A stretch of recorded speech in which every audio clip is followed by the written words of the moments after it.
సొలొమోను వాళ్ళ నాన్నలా జీవిస్తే ఎంత బాగుండేది. వాళ్ళ నాన్న యథార్థవంతుడు. ఎవరా నాన్న? దావీదు. తండ్రిలో తల్లులో మన బిడ్డలకు మనం మోడల్గా జీవిస్తే ఎంత బాగుంటుంది. పౌలు అంటాడు, నేను క్రీస్తును అనుసరించిన ప్రకారం మీరు నన్ను అనుసరించండి. అంటే అర్థం ఏమిటంటే, మీరు యేసయ్యలా జీవించటం మీకు ఒకవేళ సాధ్యం కాకపోతే మీరు నాలాగైనా జీవించండి. తల్లులో తండ్రులు మన పిల్లలకు అటువంటి ఉన్నతమైన మాదిరిని మనం కనపరచాలి.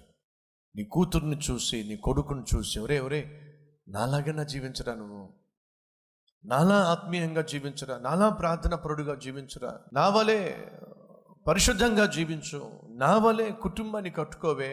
నువ్వు చూసావు కదా ఏ విధంగా ఈ కుటుంబాన్ని నేను వాక్యంతో కట్టుకున్నాను. నీ కూతురుకు నువ్వు చెప్పగలిగితే అంతకంటే గొప్ప భాగ్యం, అంతకంటే గొప్ప ఆదర్శం ఎవరుంటారు చెప్పండి. సహోదరులు, రేపటి దినాన నీ బిడ్డల్ని ఎవరైనా ప్రశ్నిస్తే నువ్వు ఏం కాబోతున్నావు, ఎవరిలా ఉండాలనుకుంటున్నావు అని చెప్పినప్పుడు వాళ్ళు చెప్పాలి, మా నాన్నలా ఉండాలనుకుంటున్నాను. అది నీ జీవితంలో గొప్ప ఏమందాం, నీ జీవితం సార్థకం కావాలంటే అంతకంటే గొప్ప సార్థకం మరొకటి లేదు.